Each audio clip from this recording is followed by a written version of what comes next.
IT সেক্টরের অনেকগুলো skill থেকে আপনি কোনো একটা স্কিল চুজ করলেন, তারপরে কি আপনি কি সাথে সাথেই কোর্সে ঢুকে যাবেন? কোনো প্রতিষ্ঠান থেকে আপনার সামনে অ্যাড আসলো, কোর্স করুন, যুক্ত হন, ইনকাম করুন, সাথে সাথে কি আপনি তাদেরকে নক দিয়ে তাদের কোর্সে ভর্তি হয়ে যাবেন? না, এমনটা কখনোই করবেন না। তো আপনি কখন কোর্সে যুক্ত হবেন সেই বিষয়টা নিয়ে আজকে আলোচনা করব। চলুন ভিডিওতে শুরু করা যাক।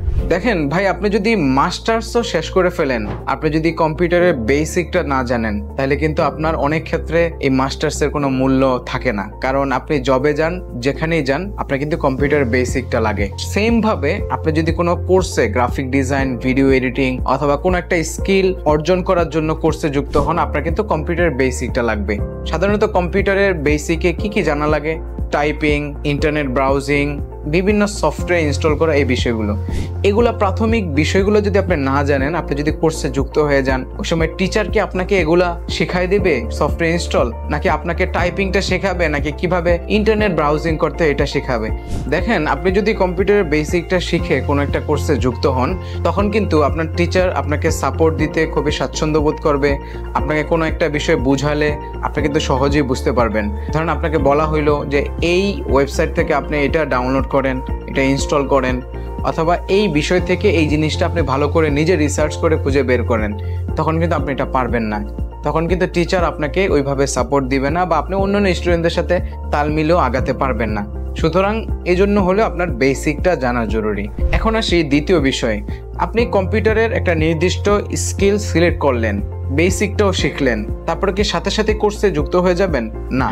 আপনি যদি গ্রাফিক ডিজাইন চুজ করে থাকেন, আপনি যদি ভিডিও এডিটিং চুজ করে থাকেন, যে কোনো একটা স্কিল চুজ করে থাকেন, ভাই আপনার সামনে ইন্টারনেট আছে, আপনার সামনে ইউটিউব আছে, আপনার সামনে চ্যাট জিপিটি আছে, আপনার সামনে দক্ষ অনেক মানুষ আছে।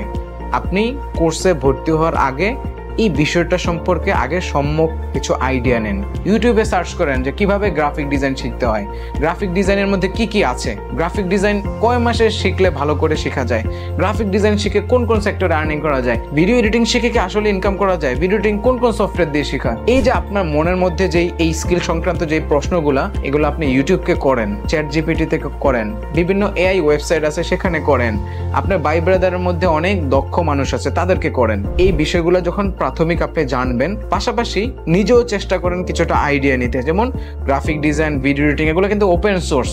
ইউটিউবে অসংখ্য টিউটোরিয়াল পাবেন যারা ফ্রিতে আপনাকে এই স্কিলের উপরে অনেক ভিডিও দিয়েছে। তো কি হবে, আপনি যখন কম্পিউটার বেসিকটা শেখার পরে এই বিষয়গুলো নিজে প্রাথমিক একটা আইডিয়া নেওয়ার পরে তারপরে কোর্সে যুক্ত হন, তখন কিন্তু আপনাকে কোনো প্রতিষ্ঠান, কোনো মেন্টর, কোনো শিক্ষক আপনার মাথায় কিন্তু কাঁঠাল ভেঙে খেতে পারবে না। কারণ অধিকাংশ সময় আমরা দেখতে পাই অনেক স্টুডেন্টরা বেসিক জানে না, অথবা কিছুটা আইডিয়া না নেওয়ার কারণে টিচাররা অল্প টল্প শেখায় দেয় ক্লাসে, বা বলে এটা দেখে নেন, আপনি এটা এই করেন। তো এটা তখনই হয় যখন আপনি আগে এই বিষয়গুলো না জেনে আসবেন। তো এই জন্য অবশ্যই আপনারা কোনো একটা কোর্সে যুক্ত হওয়ার আগে আপনারা এই বিষয়গুলো মাথায় রাখতে পারেন।